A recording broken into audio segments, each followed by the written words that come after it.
Hello दोस्तों, उम्मीद करता हूँ आप सब खैरियत से होंगे। सबसे पहले तो मैं आपसे माज़रत चाहता हूँ, जो हमारी जो वीडियो सीरीज़ है उसकी जो वीडियो में डिले आया, तो कुछ पर्सनल मसरूफियत की वजह से ऐसा हो गया। तो आज हमारा जो चैप्टर 3 है वो स्टार्ट हो रहा है और मैं काफ़ी एक्साइटेड हूँ कि हमारा जो कोर्स है ना वो बड़ी तेज़ी से आगे की तरफ बढ़ रहा है और काफ़ी सारे लोगों के कमेंट्स भी आ रहे हैं। लोग वीडियोस के बारे में पूछ रहे हैं कि कब आएंगी वीडियोस। तो आज हमारा चैप्टर 3 है, वो है फॉर्म्स।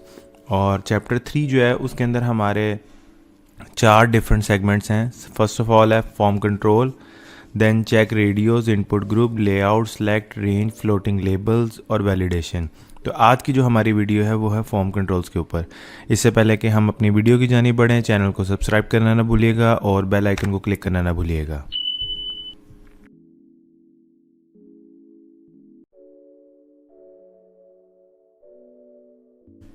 तो दोस्तों, फॉर्म कंट्रोल्स क्या होते हैं? फॉर्म कंट्रोल्स है जो आपकी इनपुट फील्ड्स हैं, जैसे कि इनपुट टेक्स्ट है, ईमेल है, पासवर्ड है। इसको आप एक ज़बरदस्त किस्म की स्टाइलिंग दे सकते हैं फॉर्म कंट्रोल की क्लास को यूज़ करके। तो ये हमारी एक फ़ाइल है जो डिफ़ॉल्ट फ़ाइल हमने बनाई हुई है अपनी, ठीक है। और ये इसका व्यू है, मैं आपको रिफ़्रेश करके दिखा देता हूँ। अब हमारे पास फॉर्म कंट्रोल किस तरह काम करता है मैं आपको दिखाता हूँ। सबसे पहले जो है मैं एक डिव बनाता हूँ, ठीक है, और इसके अंदर एक लेबल बना लेता हूँ। ये बिल्कुल एक हमारे पास सिंपल सा लेबल है, जिस तरह आम एक HTML में होता है। और उसके बाद हमारे पास है एक इनपुट फील्ड। फॉर एग्जांपल मैं एक इनपुट फील्ड बनाता हूँ टाइप ईमेल की, और इसका नेम भी रख देता हूँ ईमेल।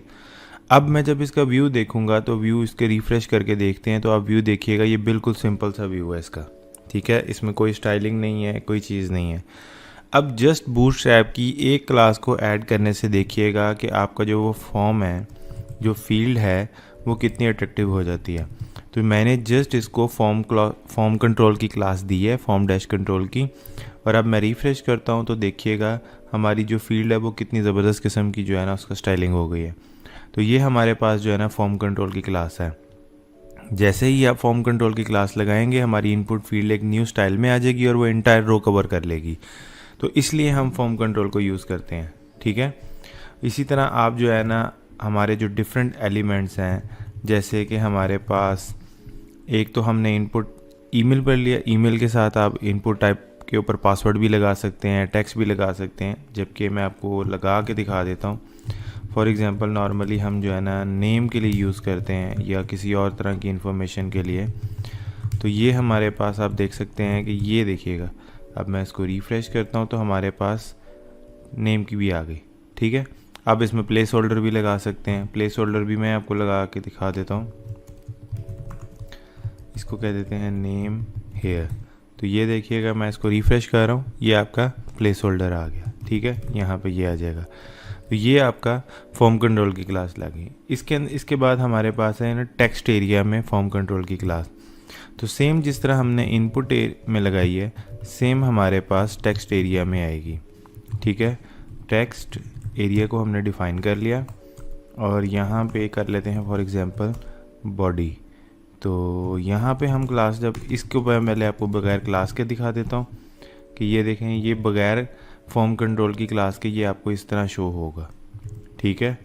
अब जब मैं इसको फॉर्म कंट्रोल की क्लास लगाऊंगा तो आप इसकी जो स्टाइलिंग है वो खुद देख सकते हैं कि ये कितनी अट्रैक्टिव होगी। तो ये देखिएगा, यानी एक सिंपल आप 1 या 2 क्लासेस लगा के आप अपने फॉर्म को बिल्कुल मोबाइल रिस्पॉन्सिव और बहुत ज़्यादा अट्रैक्टिव बना सकते हैं। जैसे कि आप देख सकते हैं कि ये देखें, ये हमारे पास ये कितना अट्रैक्टिव हो गया हमारे पास। ये बिल्कुल मोबाइल रिस्पॉन्सिव है, ठीक है, आपकी रेजोल्यूशन के हिसाब से वो आपको अट्रैक्ट कर रहा है। तो ये आपने जस्ट एक क्लास यूज़ की है, तो आप देख सकते हैं कि आपका किधर चलेगी ये स्टाइलिंग, कितनी अट्रैक्टिव हो गई है, मोबाइल रिस्पॉन्सिव हो गई है। तो नेक्स्ट जो है वो हमारे पास है साइजिंग। अब हमारे पास जो साइजिंग है वो 3 तरह की अवेलेबल है, ठीक है। सबसे पहले हेडिंग दे लेते हैं साइजिंग की, ठीक है। अब जो हमारे पास फॉर्म कंट्रोल है उसी को यूज़ करते हैं। हमारे पास ये है स्टैंडर्ड फॉर्म कंट्रोल, जो पहले भी हमने बनाया है। अब इसको दे देते हैं स्मॉल। तो मैंने जस्ट क्या करना है, मैंने जस्ट इसको फॉर्म कंट्रोल SM से मतलब है स्मॉल, और एक और बना लेते हैं, उसको दे देते हैं फॉर्म कंट्रोल LG का मतलब है लार्ज। तो मैं इसको रिफ़्रेश कर रहा हूँ तो ये आपके सामने है। ये देखें, ये आपके पास, इसको रख देते हैं नॉर्मल, ठीक है, और इसको रख देते हैं हम, ये जो नीचे वाला लेबल है ये हमने किया था SM, और ये हमने जो है किया था LG। तो ये हमारे पास जो है ना, देखें, ये नॉर्मल साइज़ है, ये स्मॉल साइज़ है, और ये बड़ा साइज़ है, LG लार्ज साइज़ है। अब इसको यूज़ करके आप अपने डिफरेंट जो है ना फॉर्म्स के अकॉर्डिंग, अपनी रेजोल्यूशन के अकॉर्डिंग जो है ना आप अपने फॉर्म को डिज़ाइन कर सकते हैं, ठीक है। उसके बाद हमारे पास ऑप्शन है डिसेबल और रीड ओनली की। तो ये बूटस्ट्रैप की कुछ स्पेसिफिक ऑप्शन नहीं है, ये HTML की ऑप्शन ही है, लेकिन फॉर्म कंट्रोल के साथ इसकी जो अपीयरेंस है वो थोड़ी सी चेंज हो जाती है, ठीक है। तो मैं आपको करके दिखा देता हूँ। एक हमारे पास है डिसेबल, आपने क्या करना है, जस्ट इसके एंड में disable is equal to true लिख दें या जस्ट डिसेबल लिख दें, सेम चीज़ है। तो ये हमारे पास डिसेबल आ गई, यानी यहाँ ये डिसेबल है। नॉर्मली हम इसको तब करते हैं जब हमने अपने फॉर्म पर डिफरेंट वैलिडेशन लगानी हो। तो एक पहले क्राइटेरिया फुल हो, फॉर एग्जांपल अगर नेम लिखा जाएगा देन ही ये डिस्प्ले हो डिसेबल, तो आप जावास्क्रिप्ट के थ्रू इसको यूज़ कर सकते हैं। नेक्स्ट हमारे पास है रीड ओनली। डिसेबल का ये है कि डिसेबल का जब फॉर्म सबमिट किया जाता है तो ये फील्ड वहाँ पे शो नहीं होती, जबकि रीड ओनली का ये है कि ये पहले से रीड ओनली है, आप इसमें चेंजेस नहीं कर सकते, ठीक है, चेंजेस नहीं कर सकते इसमें, लेकिन आपका जब फॉर्म सबमिट होगा तो ये वहाँ पे शो होगा इसका डाटा, ठीक है। तो यहाँ पे जहाँ पे डिसेबल लिखा था वहाँ पे जस्ट हमने रीड ओनली लिख दिया, तो ये हमारी जो है ना क्लास यूज़ हो जाएगी। ये आप देख सकते हैं थोड़ा सा कलर का डिफरेंस है, जिससे आपको आइडिया हो जाता है कि रीड ओनली और डिसेबल में क्या फ़र्क है। तो इसका डाटा फॉर्म सबमिट पे नहीं आएगा, जबकि इसका as it is data show होगा। तो ये हमारे पास थी रीड ओनली, और लास्ट में हमारे पास है रीड ओनली प्लेन टेक्स्ट। अब आप देख सकते हैं, मैं आपको करके दिखाता हूँ कि यहाँ पे प्लेस होल्डर की जगह पे मैं इसको वैल्यू कर देता हूँ, ठीक है। अब मैंने इसको कर दिया वैल्यू, तो अब आप देखें ये मेरे पास टेक्स्ट अवेलेबल है, नेम है, और ये इसकी प्रॉपर जो पैडिंग है या मार्जिनस के साथ है, इसकी स्टाइलिंग के साथ। लेकिन आप चाहते हैं कि ये बिल्कुल प्लेन हो, तो इसको मैं कर लेता हूँ रीड ओनली प्लेन टेक्स्ट, और ये मैंने बना दिया। तो यहाँ पे क्या आएगा, फॉर्म कंट्रोल प्लेन टेक्स्ट की क्लास आ जाएगी। तो यहाँ पे अब इसको रिफ़्रेश करते हैं तो आप देख सकते हैं कि बिल्कुल प्लेन टेक्स्ट हो गया, कोई मार्जिनस नहीं आए। तो इस तरह करके आप ये जो है ना रीड ओनली प्लेन टेक्स्ट को यूज़ कर सकते हैं। तो फॉर्म कंट्रोल की क्लास में हमारे पास इतना ही। इसके बाद जो लास्ट में है वो है फॉर्म फाइल इनपुट। तो बिल्कुल हमारे पास फाइल इनपुट है।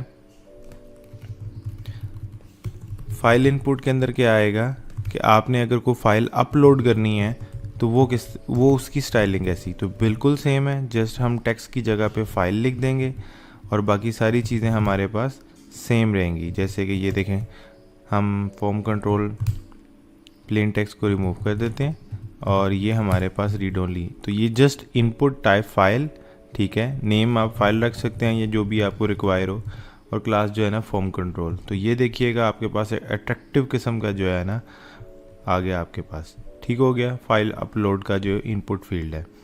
और लास्ट में हमारे पास है कलर और डाटा लिस्ट, ठीक है। यानी अगर आप अपने जो यूज़र है उसको कलर सेलेक्ट करने की ऑप्शन देना चाहते हैं तो वो भी आप दे सकते हैं।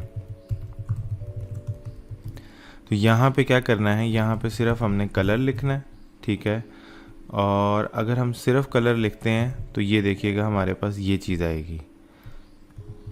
लेकिन अगर हम इसको क्लास देते हैं बूटस्ट्रैप की फॉर्म कंट्रोल कलर की, तो फिर देखिएगा इसकी स्टाइलिंग जो है ना वो टोटली चेंज हो जाएगी। ये देखें, ये और ज़्यादा अट्रैक्टिव फॉर्म में आ गया। तो ये हमारे पास है।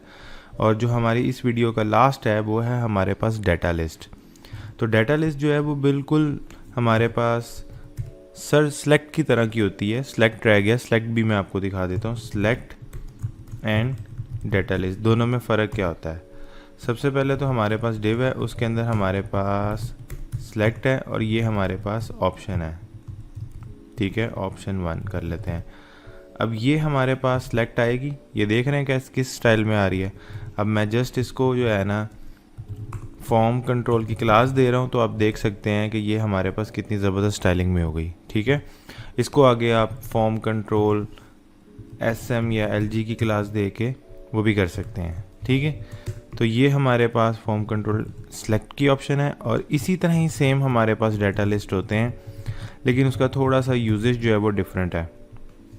हमारे पास जो डाटा लिस्ट है वो हम नॉर्मली यूज़ करते हैं जब हमने डायनामिकली डाटा डिस्प्ले करवाना हो। तो डायनामिकली मतलब ये है कि अगर कोई कस्टमर, आपने सर्च ऑप्शन लगाई है और सर्च ऑप्शन के ऊपर अगर आप A लिखते हैं तो A से रिलेटेड सारी क्वेरीज जो है ना वो डिस्प्ले हो जाएं।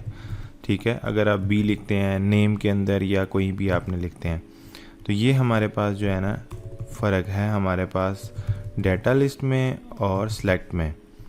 तो डाटा लिस्ट जो है ना नॉर्मली सर्च ऑप्शन के लिए यूज़ की जाती है। ठीक है, ये हमारे पास डाटा लिस्ट आ गई और ये हमारे पास सेलेक्ट की ऑप्शन आ गई। तो ये चीज़ हम इसको इस तरह यूज़ कर सकते हैं। तो आप जो है ना, आपके पास डिफरेंट किस्म की स्टाइलिंग मौजूद है जो आपको बेहतर लगे। इसके अलावा आप इसके अंदर बैकग्राउंड क्लासेस, बॉर्डर क्लासेस भी लगा सकते हैं। तो जैसे जैसे हम कोर्स की जानिब बढ़ेंगे वो सारी चीज़ें आती जाएंगी। तो अब तक के लिए इतना ही, बहुत शुक्रिया। हमारे चैनल को सब्सक्राइब करना ना भूलिएगा और नेक्स्ट वीडियो में बहुत जल्दी आपके सामने आएंगे। बहुत शुक्रिया, गुड बाय, अपना ख्याल रखिएगा।